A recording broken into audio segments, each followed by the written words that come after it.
Welcome to Chalk Talk. I'm Melody Barnett. For 93 years, St. Tammany Parish has hosted the annual fair in Covington.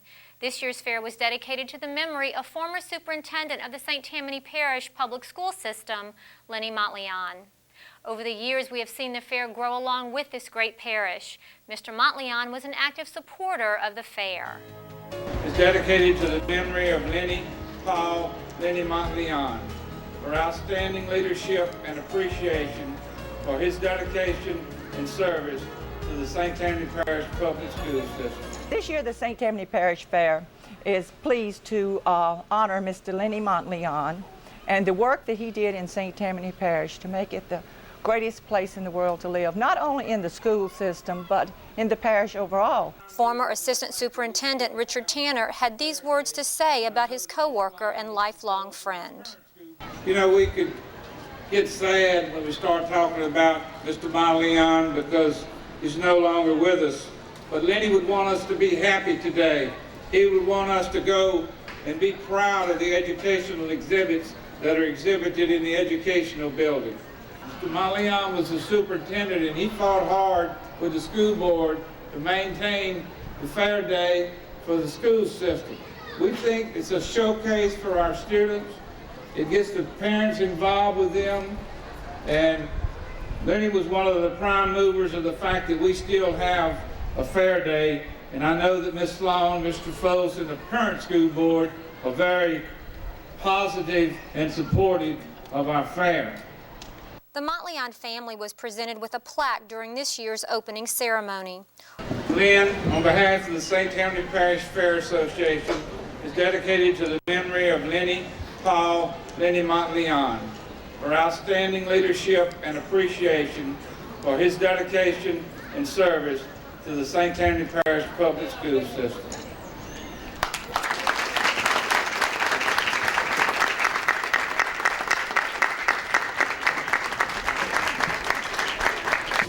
Accompanied by marching bands and parish officials, Mr. Montleon's wife Lynn and son Peyton arrived at the fairgrounds in the St. Tammany Fair Parade. The parade has traditionally become the event that kicks off the fair each year. Also around the parish, schools have been celebrating the bicentennial of the Louisiana Purchase. With the help of a grant received last spring, Folsom Junior High School has found their own special way to celebrate.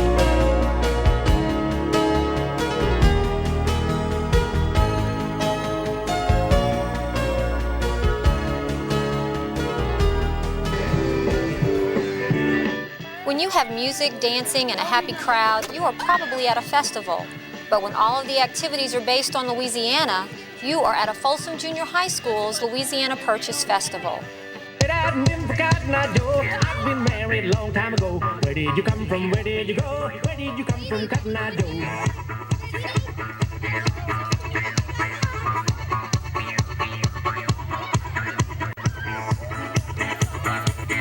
Folsom Junior High Teacher of the Year, Phyllis Beatty, is responsible for the grant proposal that allowed the festival to happen.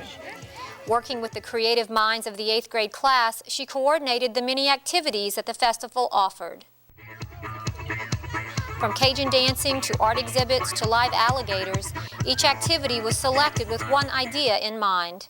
We organized and picked out activities that we thought would implement and represent Louisiana Purchase in Louisiana, and the 8th graders actually ran the whole thing, along with the community and parent volunteers and the teachers here at Folsom Junior High.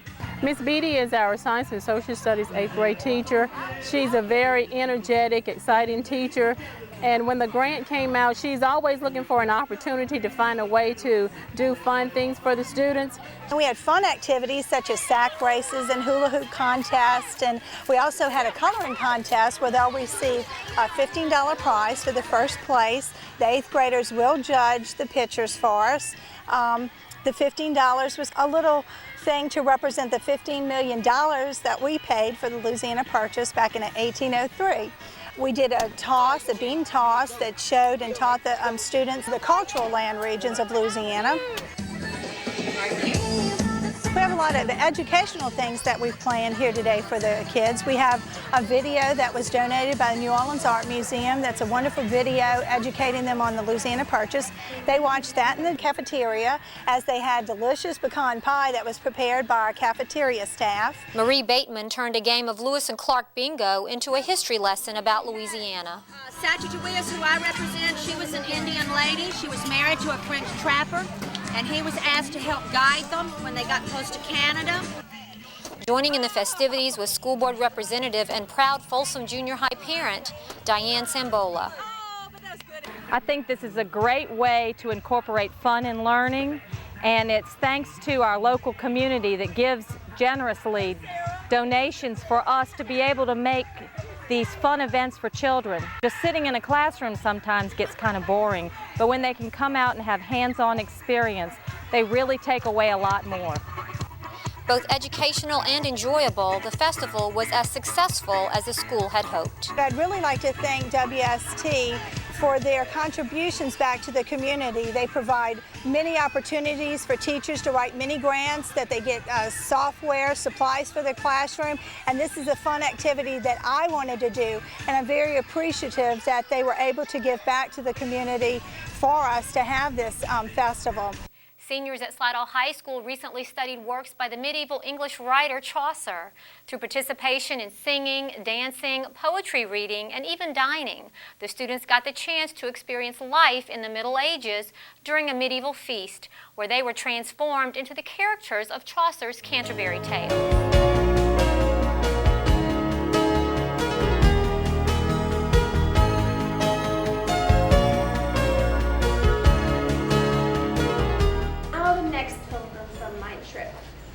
Save this one for now, so it's completely obvious that I have sort of a liking fit for a head nun or an assistant. And in our curriculum, all AP students need to read Chaucer's Canterbury Tales. And Chaucer's whole reasoning for writing the Canterbury Tales is to introduce characters of that society and to show the different roles that people played at that time. I believe that students should actually research and make the literature come alive, and that's why I chose this project for them. My project was singing a ballad with two other people, Heather Grush and Chrissy Miller. The story was about the jealousy of two sisters, which you wouldn't expect to see during that time.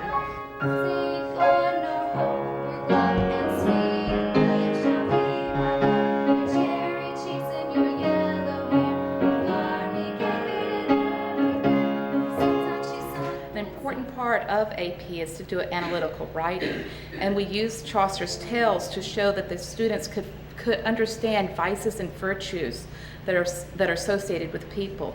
They had to choose characters, pilgrims from the tale, and explain how that character showed a vice and how they showed a virtue, and contrast these elements. They also had to understand that Chaucer had a cynical attitude towards certain elements of the time, and he wanted to view the real human nature of people. And so they had to explain Chaucer's style and his purpose for writing. They picked characters and wrote journals about each one, and they also did research on some of their roles that they played during that time. They created the characters, they researched their tales and ballads, and basically put a feast together from the Middle Ages. This food the food that we did eat reflected the period of the time and showed that the students could venture out into other realms of foods. So I think they had a good time with that.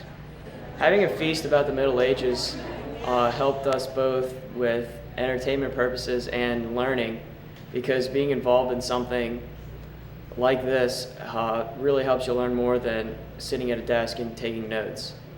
I think that we learned about the food, the dress, the history, the entertainment, and the literature about this time period, and it was just a good experience. The house is not quiet, I am not loud, but for us God fashioned our fate together. I am the swifter, at times the stronger, my house more enduring, longer to last.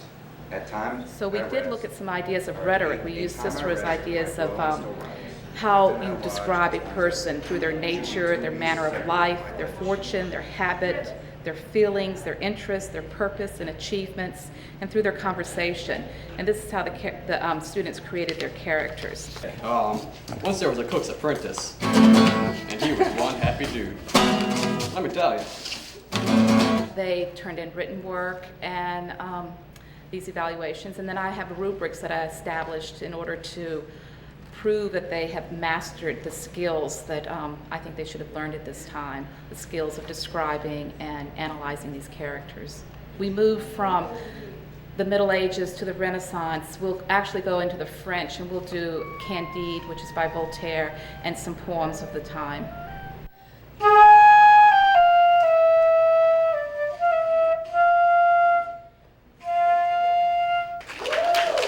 School children at Carolyn Park Middle School gathered together to celebrate Red Ribbon Week with an array of exciting activities, all designed to remind children about the importance of staying drug-free.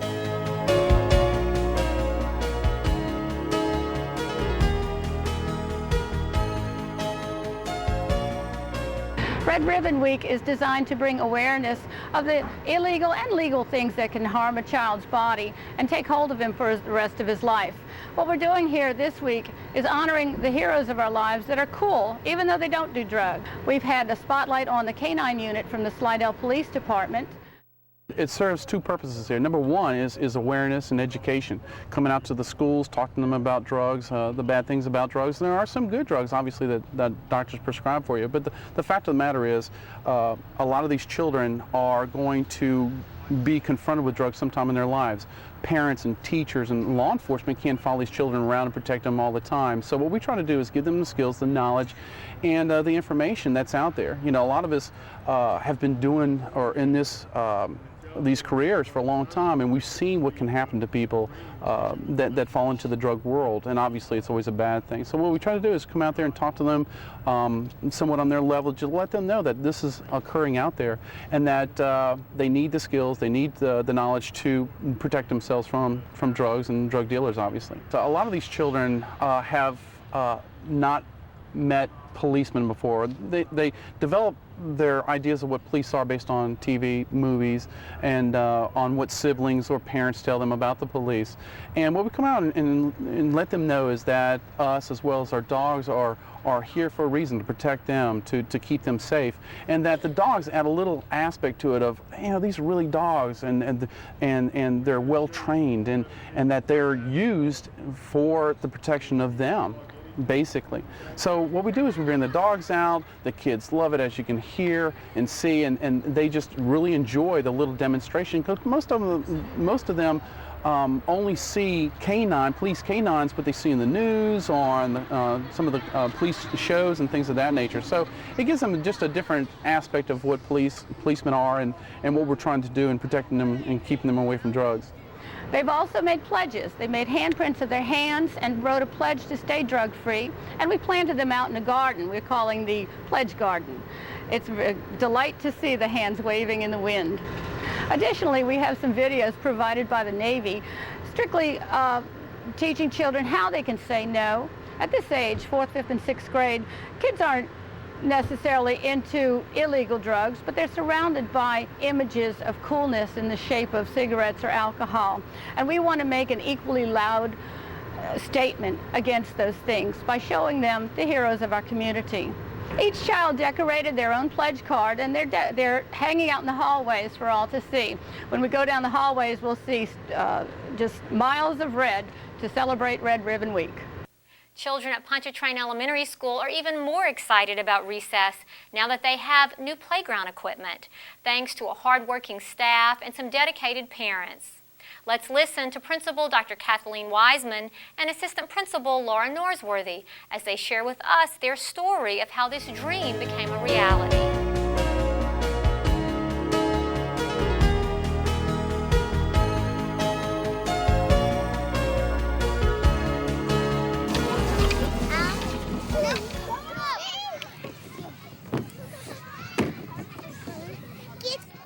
Decided that we needed new playground equipment, so we met with our school improvement committee, we met with our playground committee and our PTA, and decided that we would work for the next 2 years to implement our new playground plan, and thinking it would take 2 years.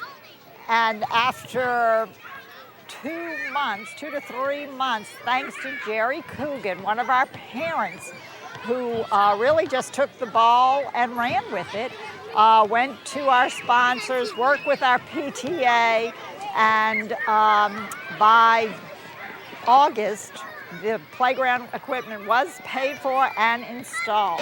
We had an assembly for the whole school in our multi-purpose room gym, and we had a ribbon cutting ceremony with all the children. We were very happy to have all of our sponsors, our PTA president, Jerry Coogan, who was so instrumental in the program, Gail Sloan, our superintendent, and Trey Folsom, our deputy superintendent, and the mayor were also able to attend. Mr. Folsom was especially helpful in getting the equipment installed and working through all the details of the project.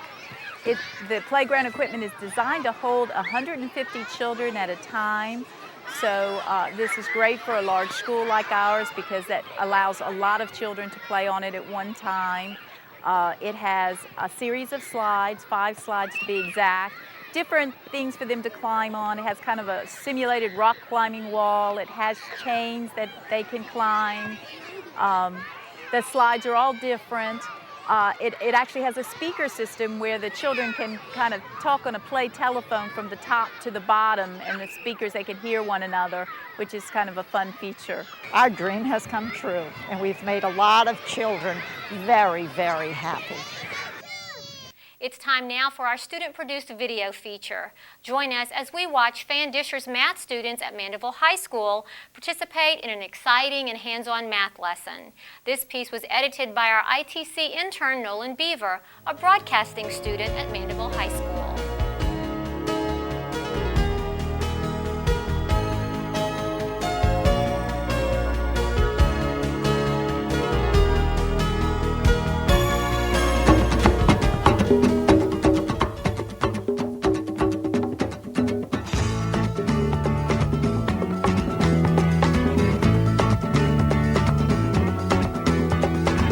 Not much of this makes sense to me. It really is when cold and dry, but it keeps me from swinging tree to tree, and sometimes I'm too scared to even try.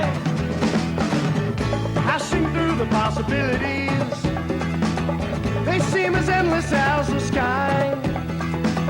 You seek the truth in a quiet breeze, but the air is too thin to reply. Well, I know that's where I'll never be, 'cause I can see the summer's done. I try to let the river flow in and out of me, and pray I float the way I think I want, and pray I float it all.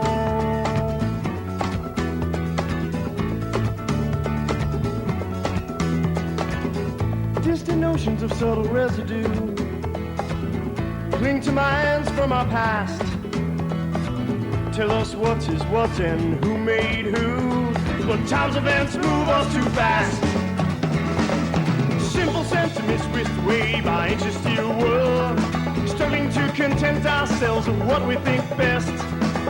That what makes happy of which we seem never full is actually more than plenty, for it is already possessed.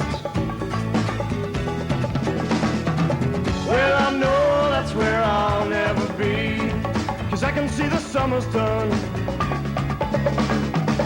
I try to let the river flow in and out of me, and pray I float the way I think I want, and pray I float it all.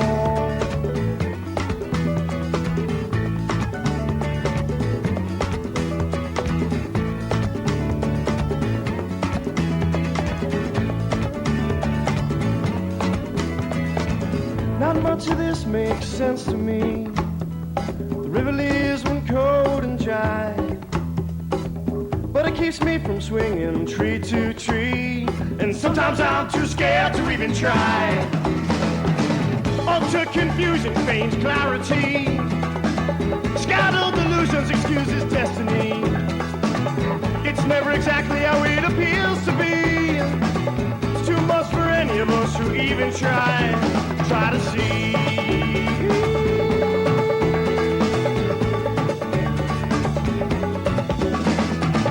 Well, I know that's where I'll never be, 'cause I can see the summer's done. I try to let the river flow in and out of me, and pray I float the way I think I want, and pray I float it all.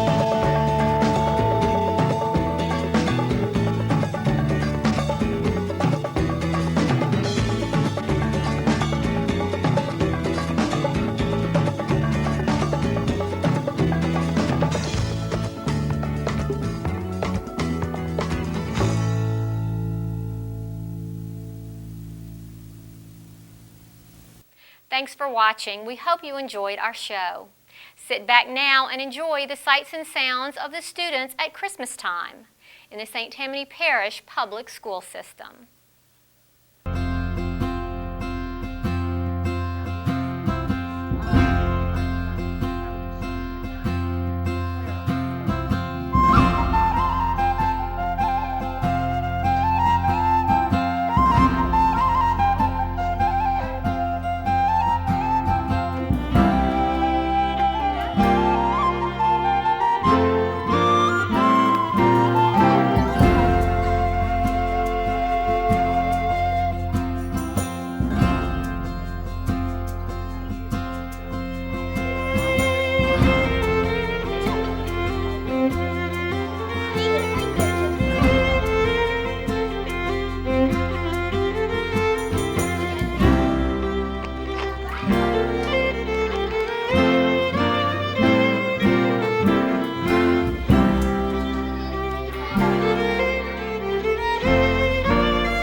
When I was just a wee little boy, full of health and joy, one Christmas morning I received a marvelous little toy.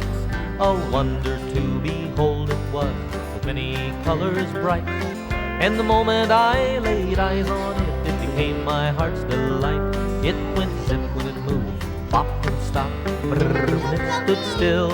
I never knew just what it was, and I guess I never will.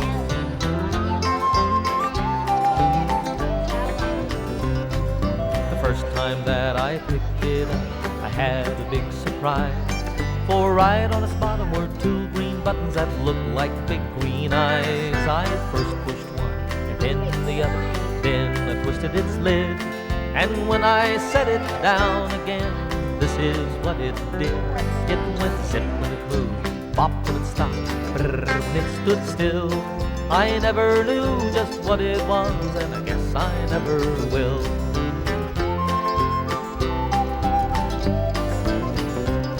It first marched left, then marched right, and then marched under a chair. And when I looked where it had gone, it wasn't even there. I started to cry, my daddy laughed, he knew that I would find. When I turned around, my marvelous toy chugging from behind. It went zip when it moved, bop when it stopped, brrr when it stood still. I never knew just what it was, and I guess I never will.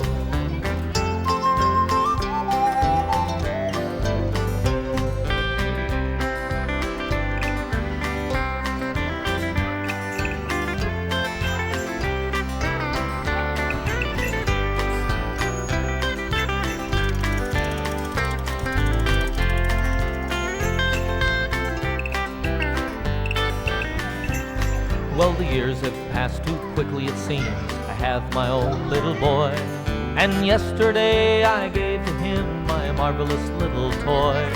His eyes nearly popped right out of his head. He gave a squeal of glee. Neither one of us knows just what it is, but he loves it just like me. It still goes zip when it moves, bop when it stops, brrr when it stands still. I never knew just what it was, and I guess I never will. I never knew just what it was, and I guess I never will.